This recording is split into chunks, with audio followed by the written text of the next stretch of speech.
Mis padres robaron mi fondo universitario para la carrera de influencer de mi hermana, así que los llevé a juicio y les quité todo. Se gastaron $50,000 que estaban destinados a mi educación, organizando fiestas lujosas y financiando la fama en línea de Sofía. Ahora están arruinados, ella trabaja en un empleo mal pagado y yo estoy triunfando en la carrera de mis sueños.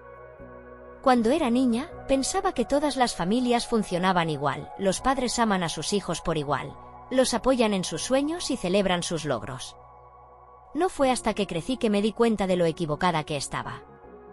En mi familia, había dos roles muy diferentes, Sofía, la niña dorada, y yo, la invisible. Oh, espera, debería presentarme. Me llamo Elena Martín y tengo 25 años. Trabajo en una firma de arquitectura, haciendo lo que amo.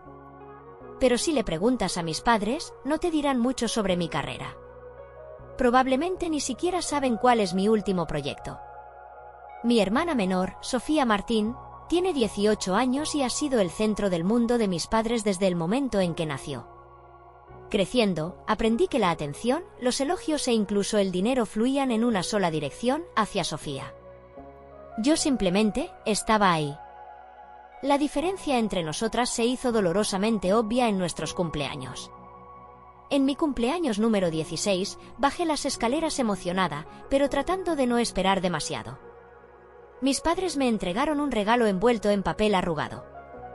Lo abrí y encontré una laptop usada, tan vieja que apenas podía abrir un navegador sin bloquearse.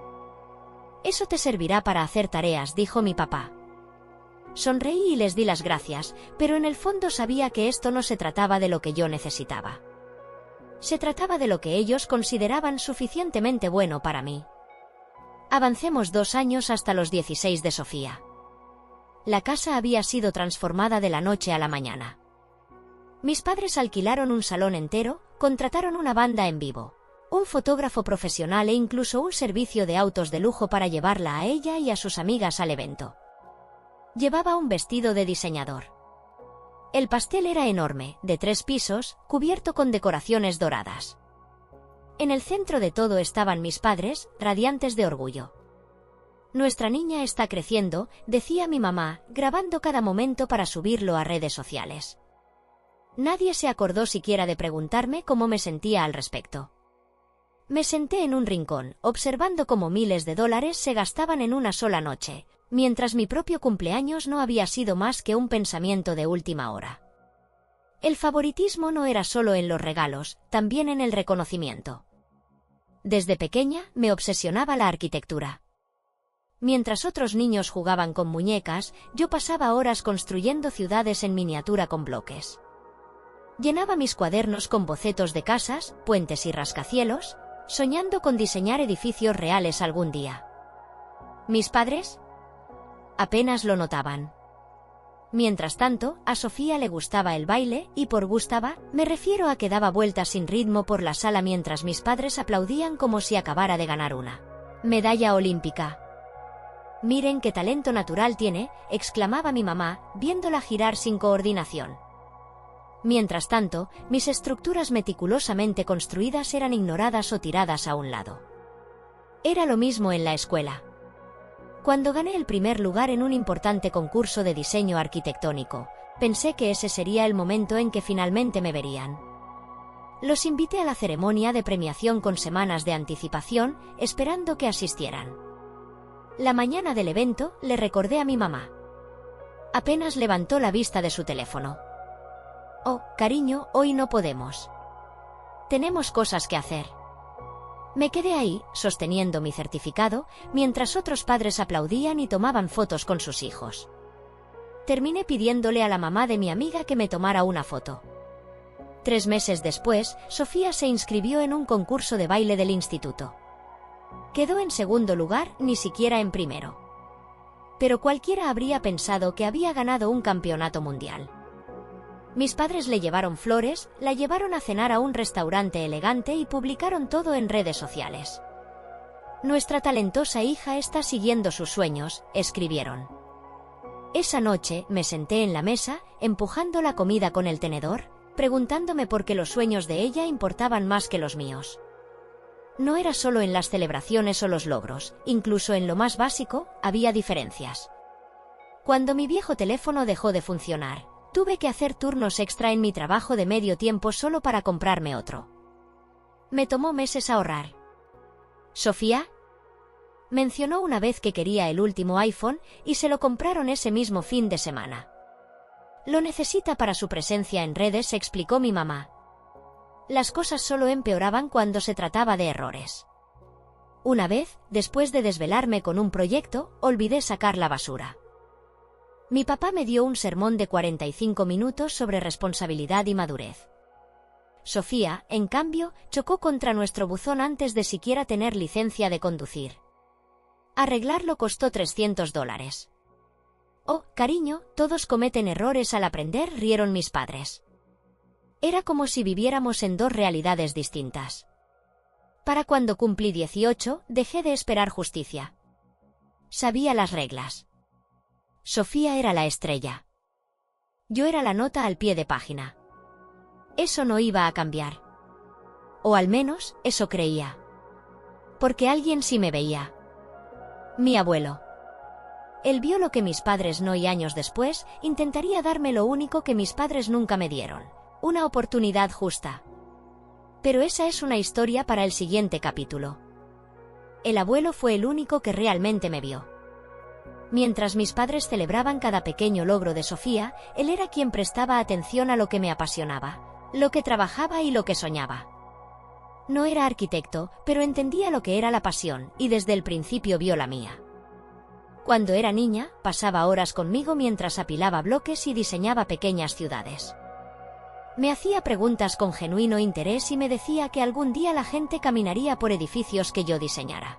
Mientras mis padres apenas miraban mis bocetos, el abuelo los estudiaba detenidamente, asintiendo con la cabeza y señalando detalles que le gustaban. A medida que crecí, su estudio se convirtió en mi refugio. Era un pequeño cuarto acogedor, lleno de libros antiguos, con un gran escritorio de madera y el suave aroma a café y tinta en el aire. Cada vez que me sentía asfixiada en casa, me escapaba allí, sabiendo que me esperaría con una bebida caliente y una palabra amable. Nunca hizo un gran espectáculo de ello, nunca actuó como si me estuviera salvando, pero yo sabía que lo hacía. Fue en ese estudio donde hablamos por primera vez sobre la universidad. Yo tenía 17 años y él lo mencionó tan casualmente que casi no me di cuenta de lo serio que era. «Vas a llegar lejos», Elena dijo, hojeando mi último portafolio de diseños. «¿Has pensado en dónde quieres estudiar?» Dudé, porque claro que lo había pensado. Pasé horas investigando programas de arquitectura, imaginándome en las aulas de las mejores universidades. Pero sabía que no debía hacerme ilusiones. Mis padres ya habían dejado claro que la universidad no era una gran prioridad para mí. «No sé si podré pagarla», admití, eligiendo mis palabras con cuidado.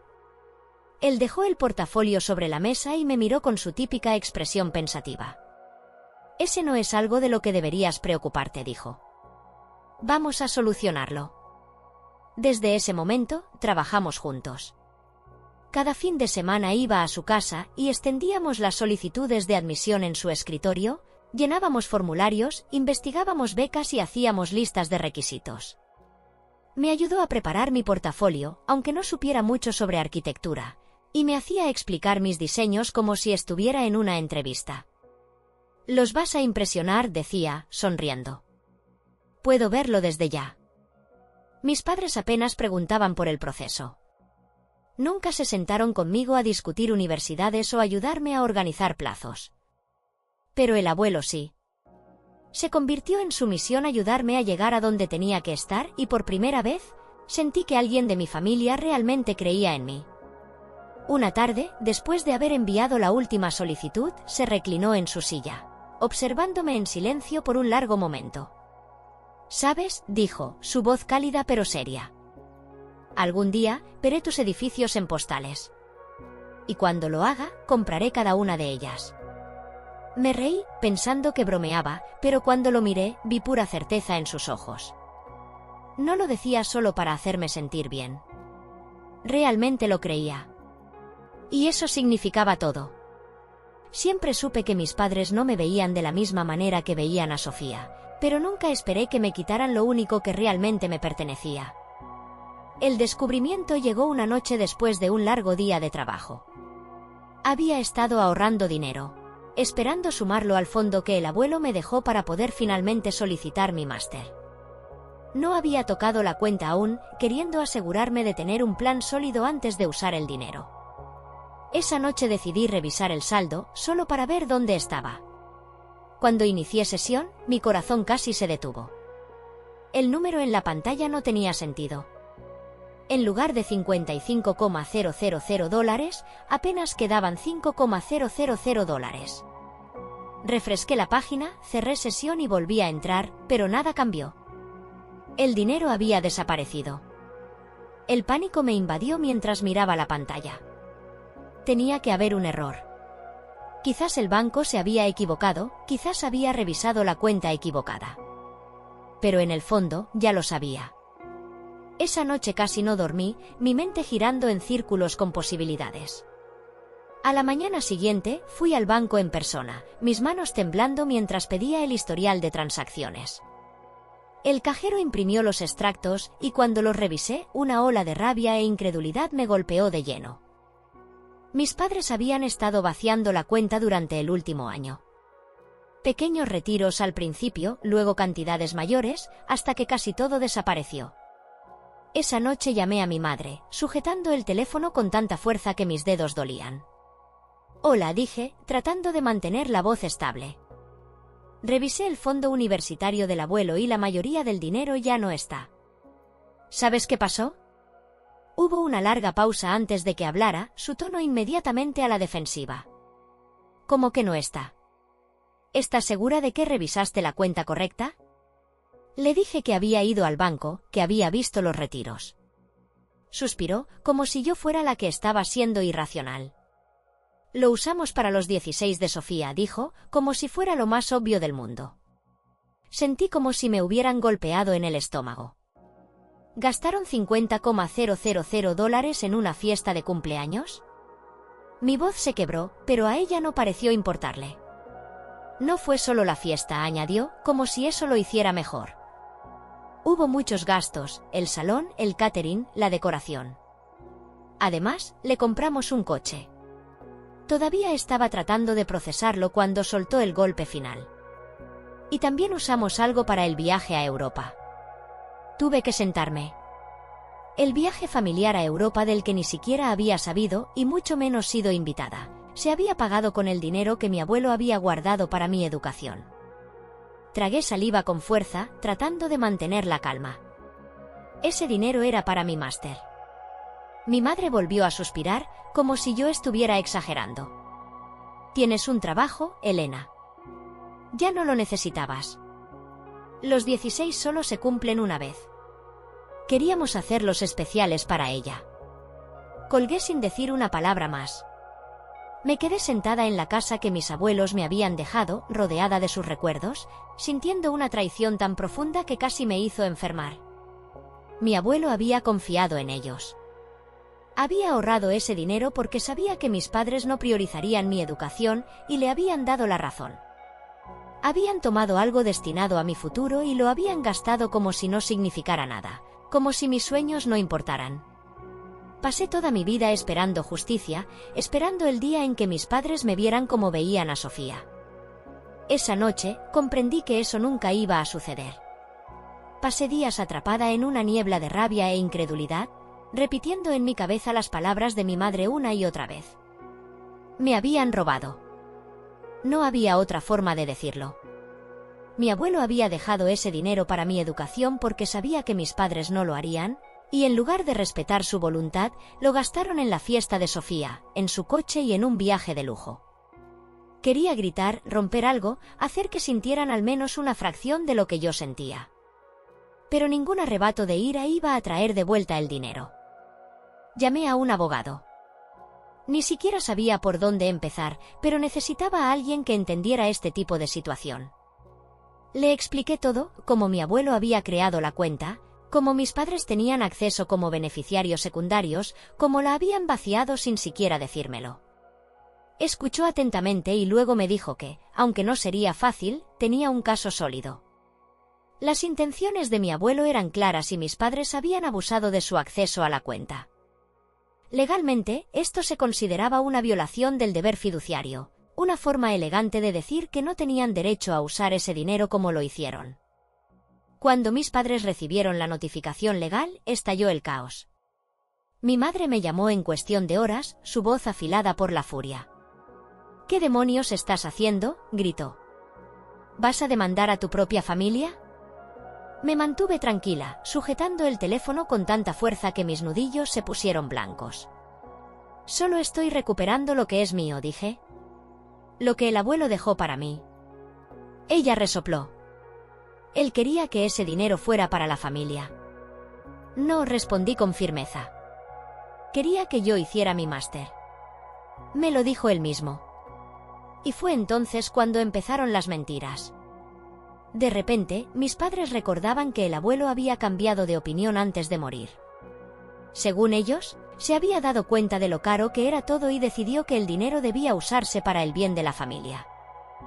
No tenían pruebas, por supuesto, ni documentos, ni mensajes, nada. Pero esperaban que les creyera. Cuando eso no funcionó, mi madre cambió de táctica. «Elena, somos tus padres», dijo, con una voz más suave, como si ella fuera la víctima en todo esto. «Siempre hemos cuidado de ti». Dejé escapar una risa amarga. «¿De verdad?». Y entonces llegó la carta de culpa. «¿Te das cuenta de cómo nos hace ver esto?», siseó. «¿Nuestra propia hija nos arrastra a juicio por dinero? Un dinero que se usó para tu hermana. ¿Cómo crees que se siente ella?». En ese momento, algo en mí se rompió. «Oh, lo siento, Sofía está molesta», solté con sarcasmo.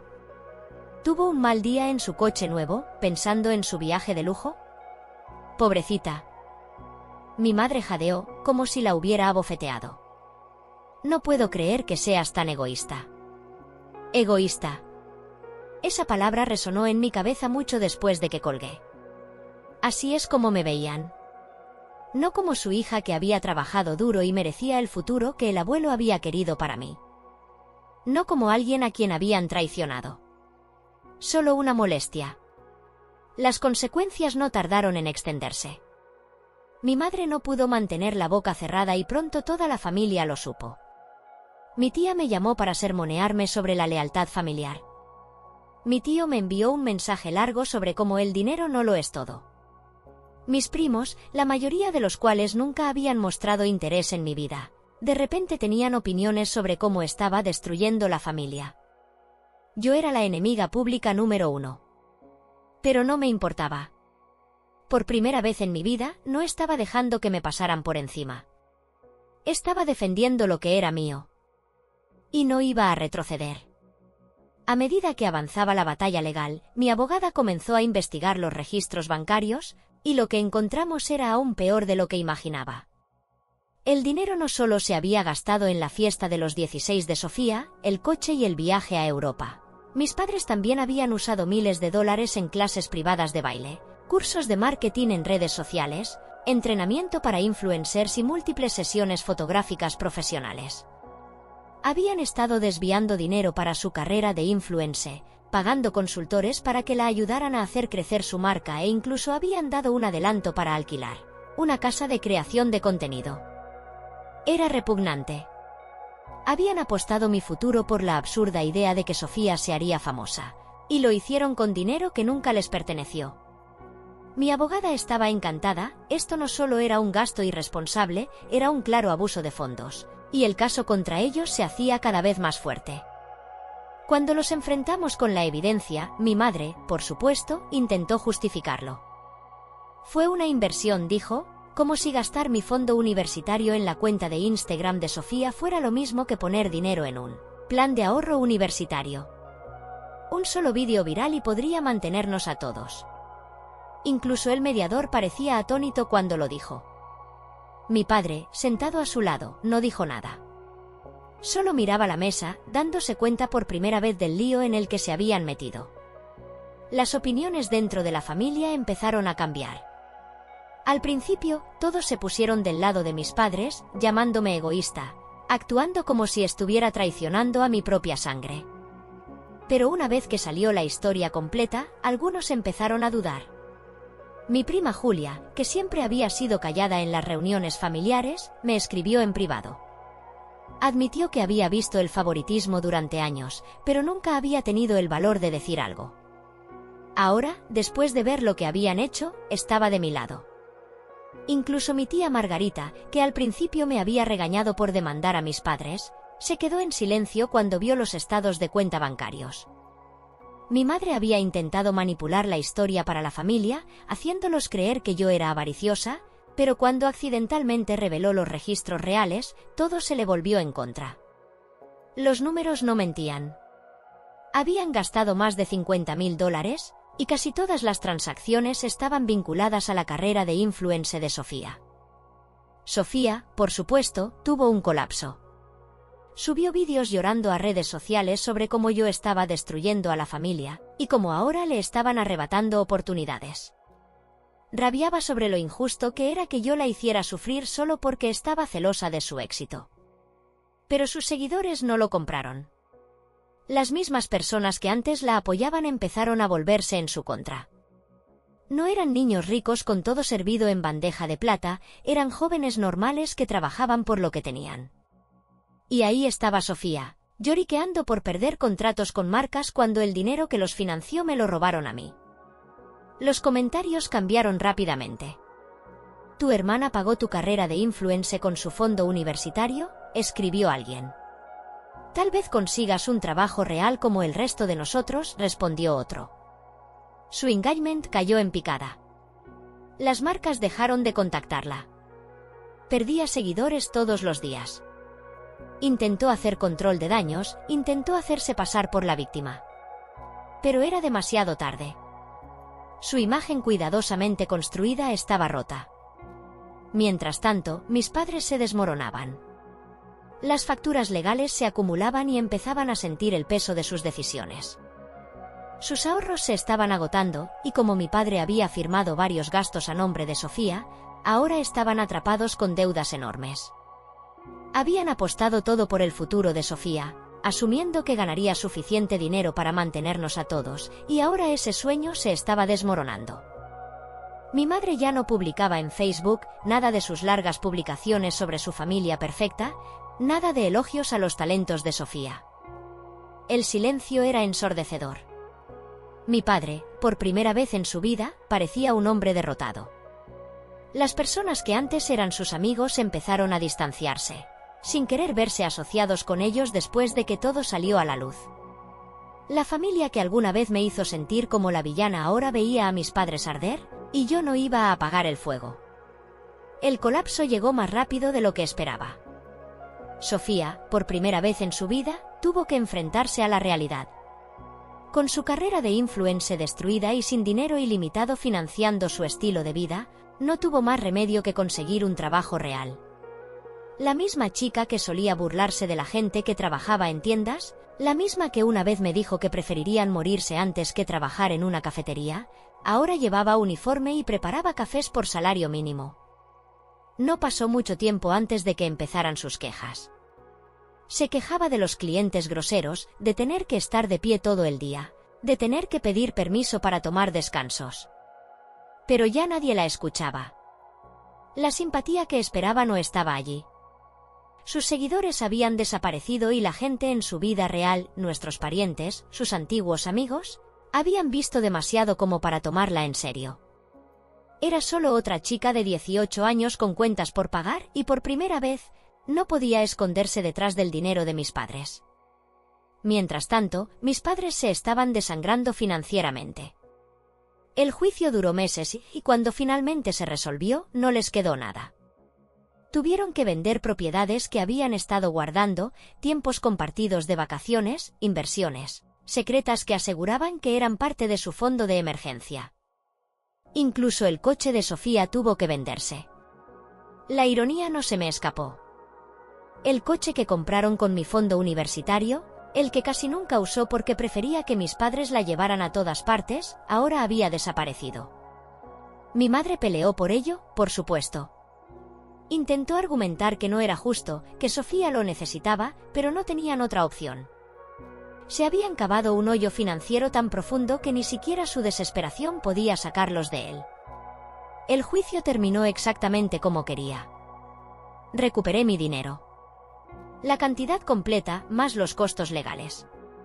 Tomó meses de lucha, meses viendo a mis padres tratar de escabullirse de la responsabilidad, pero al final, la justicia no estaba de su lado. El juez lo dejó claro, me habían robado, y tendrían que pagarlo. Sentada en la sala del tribunal, escuchando la sentencia final, me di cuenta de algo.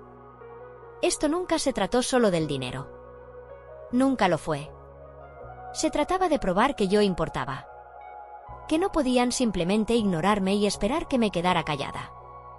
Que no era la hija invisible que podían dejar de lado mientras lo apostaban todo por Sofía. Se habían pasado toda mi vida actuando como si no existiera, y ahora, se veían obligados a reconocerme de la peor manera posible. Y entonces sucedió lo más inesperado. Unas semanas después del juicio, cuando mis padres ya lo habían perdido todo, recibí un correo electrónico de mi padre. Era el primer intento real de comunicación desde que comenzó la demanda. Casi lo ignoré, pero algo me dijo que lo leyera. La primera línea me dejó en shock. Te fallamos como padres. Continuó diciendo que había visto mi nombre en una revista de arquitectura. Uno de mis diseños había ganado un premio de desarrollo sostenible y lo había leído por casualidad. Admitió que ver mi nombre ahí, ver lo que había logrado sin ellos, lo hizo darse cuenta de cuánto me habían menospreciado. Ahora entiendo lo que tu abuelo veía en ti, escribió. Solo desearía haberlo visto antes. No supe cómo sentirme. Después de todos estos años, después de todo lo que hicieron, mi padre finalmente admitía que estaba equivocado. Que yo valía más de lo que nunca me dieron crédito. Que Sofía no era la única en la familia con sueños que valían la pena. No borraba el daño. No cambiaba lo que hicieron. Pero era lo más cercano a una disculpa que jamás iba a recibir. Y lo mejor de todo era que ya no necesitaba su aprobación. Yo ya había ganado.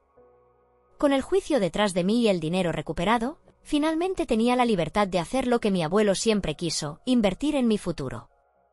Solicité ingreso a un programa de posgrado en arquitectura sostenible y cuando llegó la carta de aceptación, no lo dudé. Esta vez no había miedo de la ruina financiera ni incertidumbre sobre si mi educación sería posible. El dinero que mi abuelo había ahorrado para mí, el dinero que mis padres me robaron, estaba de vuelta donde pertenecía y lo usaría exactamente como él había planeado. Pero no me detuve ahí.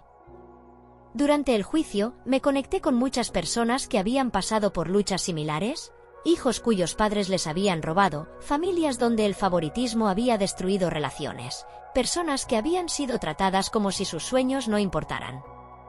Me hizo pensar en todos los estudiantes que nunca tuvieron la oportunidad que yo tuve, los que eran igual de trabajadores y talentosos, pero que nunca tuvieron a alguien como mi abuelo para creer en ellos. Así que tomé una parte del dinero del acuerdo y creé un pequeño fondo de becas, destinado a estudiantes de escasos recursos que quisieran estudiar arquitectura.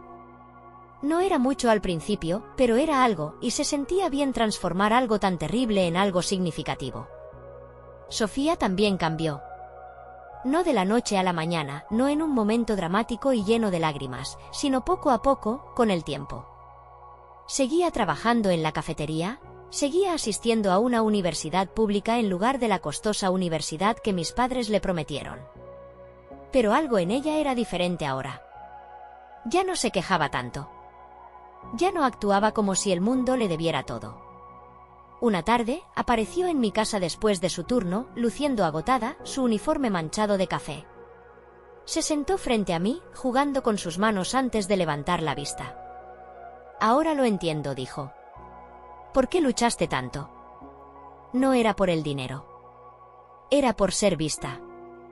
No nos volvimos mejores amigas de inmediato. Los años de resentimiento no desaparecieron de la nada. Pero, por primera vez, hubo entendimiento.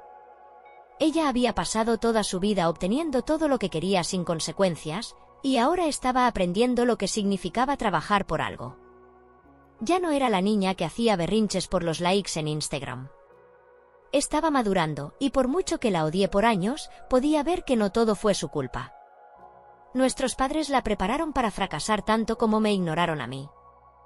Mi madre y mi padre, en cambio, seguían lidiando con las consecuencias de sus decisiones. Su círculo social se encogió, su reputación quedó arruinada y su estabilidad financiera desapareció. Mi madre, la misma que pasó años presumiendo a su familia perfecta en redes sociales, ahora no tenía nada que decir. Yo no la busqué. No necesitaba hacerlo. Porque, por primera vez en mi vida, era completamente, innegablemente libre.